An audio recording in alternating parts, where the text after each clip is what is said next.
મન હોય તો માળવે જવાય કહેવતને તળાજા તાલુકાના ગોરખી ગામના ગણેશ બારૈયાએ સાર્થક કરી છે।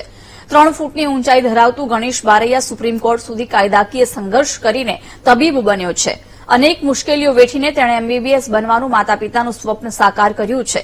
ભાવનગરની સિવિલ હોસ્પિટલમાં ઇન્ટર્નશીપ શરૂ કરીને ગણેશ બારૈયા અનુસ્નાતકની ડિગ્રી મેળવી નામાંકિત તબીબ બનવાની ખેવના ધરાવે છે। ગોરખીના ગણેશ બારૈયાએ તળાજાની હાઈસ્કૂલમાં ધોરણ 12 પાસ કર્યા બાદ મેડિકલ કોલેજમાં પ્રવેશ માટે નીટની પરીક્ષા ક્લિયર કરી હતી।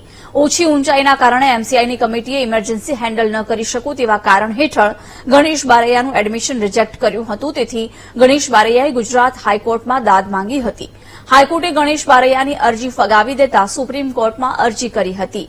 સુપ્રીમ કોર્ટે એડમિશન માટે મંજૂરી આપતા ગણેશ બારૈયાને વર્ષ 2019માં મેડિકલ કોલેજમાં પ્રવેશ આપ્યો હતો। હાલમાં ગણેશ બારૈયાને એમબીબીએસની ડિગ્રી મળતા ભાવનગરની સિવિલ હોસ્પિટલમાં ઇન્ટર્નશીપ શરૂ કરી છે।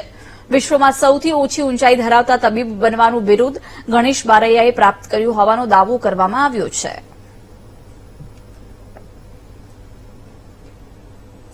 અમે ટોટલ 3 લોકોએ કેસ દાખલ કર્યો અને 22 ઓક્ટોબર 2018ના રોજ અમારો સુપ્રીમ કોર્ટમાંથી ઓર્ડર આવ્યો કે તમને એમબીબીએસમાં એડમિશન મળી શકે છે। એના માટે કોઈ બી એવા કોઈ ક્રાઇટેરિયા તમને રોકી શકે નહીં।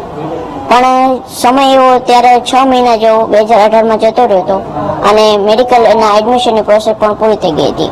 તો સુપ્રીમ કોર્ટે એવો ઓર્ડર આપ્યો કે તમને 2019માં એમબીબીએસમાં એડમિશન મળશે।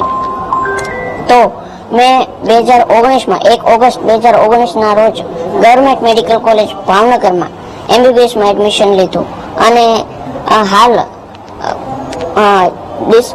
ફેબ્રુઆરી 2024માં મારું એમબીબીએસ પૂરું થયું છે અને હાલ હું સટી હોસ્પિટલમાં ઇન્ટર્ન ડોક્ટર તરીકે ફરજ બજાવું છું। તો ખૂબ જ ગૌરવની વાત છે, કેમ કે આટલી હાઈટ ઓછી હોવા છતાં, આટલી બધી ચેલેન્જીસ હોવા છતાં એને બહુ સરસ રીતે આ કોર્સને પૂરો કર્યો અને અત્યારે ડોક્ટર થઈ ગયો છે। એનો અમને પણ એટલો જ આનંદ છે।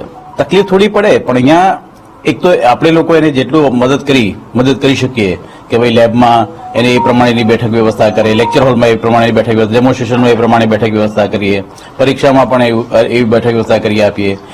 પરીક્ષામાં એને લહીઓ પણ મળે, રાઇટર પણ, એટલે એ રીતે એને આપણે જે બી એને હકથી મળવાનું તે બધું બી મદદ કરી અને વિદ્યાર્થીઓ, એના ખાસ કરીને મિત્રો, ક્લાસમેટ્સ, એમણે એને ખૂબ મદદ કરી।